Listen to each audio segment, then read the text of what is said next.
I was going 65 miles an hour when the world shifted in front of me, late at night, half present. One of those drives where the road is just a hum beneath you and your mind drifts somewhere softer, quieter. I didn't realize the lane I was in wasn't a lane anymore.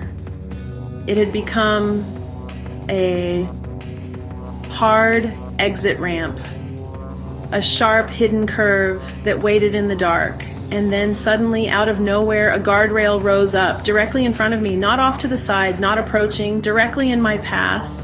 It filled my windshield so fast, it felt like the world snapped into place and said, this is it. I had 1 second.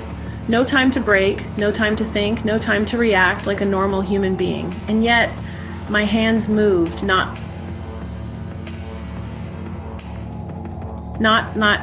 panicked, not jerking, but with a precision I could never recreate if I tried.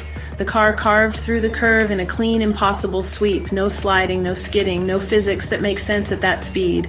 And then it was over. Safe. Quiet. Again. Like nothing had happened. But it had. And in my bones, I knew one thing. That wasn't me.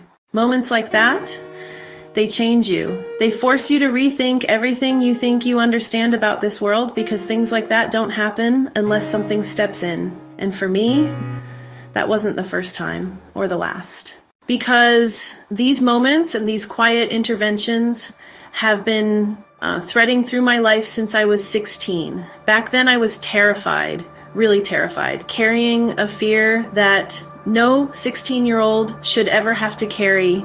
I might have been pregnant. I didn't know yet. But I knew enough to be scared. Scared of my future, scared of my life changing, scared of what it would mean for me, my family, everything. My hands shook constantly. I barely felt like I was inside my own body. So I went into nature, not to escape, to breathe, to think, to ask for help in the only way I knew how. There was a mountain in front of me, towering, silent, ancient, the kind of place that feels alive even when it's still.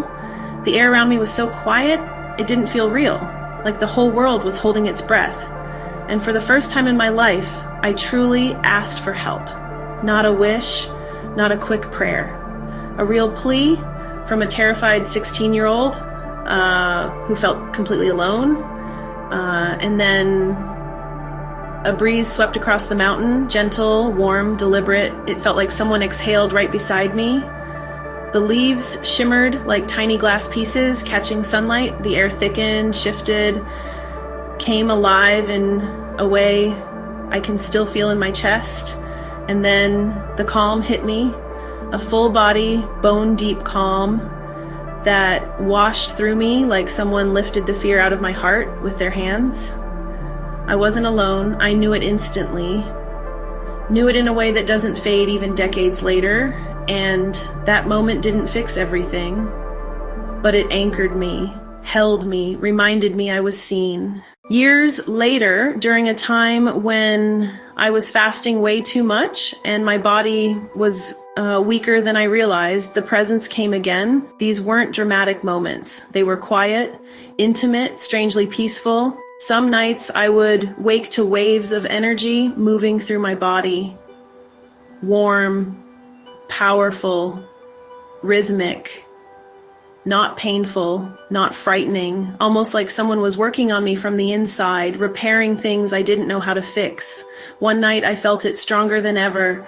A vibration started deep in my legs and rose upward through my body. Slow at first, then deeper, more intense, like my whole being was humming. I felt myself lifting, not floating physically, but rising inside as if some part of me was being pulled upward into a higher frequency. Half asleep, overwhelmed, I whispered, "More," and whatever was there gave me more. My entire body vibrated with a force that felt like love, pure, healing, otherworldly love. Even now I can still feel it if I close my eyes long enough. But nothing in my life has ever hit me as deeply as the moment in the car with my daughter. That was the one that changed everything. It was just an ordinary afternoon, nothing special, nothing dramatic, just my daughter sitting beside me, sunlight on her face, a quiet drive, a yellow light, a simple left turn. I wasn't distracted. I wasn't rushing. Everything was normal. And then I saw it. A car coming toward us on fast, too fast, locked onto a path aimed directly at her door. I had no time to correct, no time to accelerate, no time to get out of the way. Every version of the math said the same thing. It's going to hit her. It's going to hit my daughter. Time didn't slow. It stretched, pulled thin, sharp, silent. I braced for it. Every part of me frozen in a terror only a mother understands. And then nothing, no crash, no scream of metal, no glass exploding, no impact, no movement. The car that should have hit her didn't.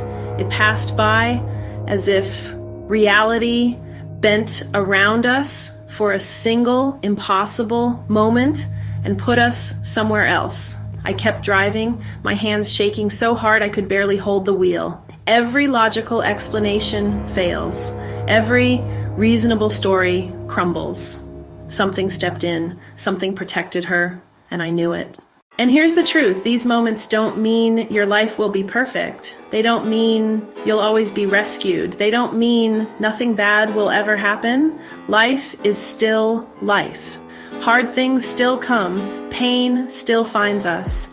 But sometimes, for reasons we may never understand, when something steps in anyway, quietly, precisely, without asking for recognition, just to remind us that we are not walking through this world alone. I'm not special, I'm not chosen, I'm just a person. But these moments happened, and once you start noticing your own moments, the nudges, the intuitions, the perfect timing, the peace that shows up out of nowhere, you'll understand what I did. There is more to this world than what we can see, and sometimes, if we're lucky, it reaches for us.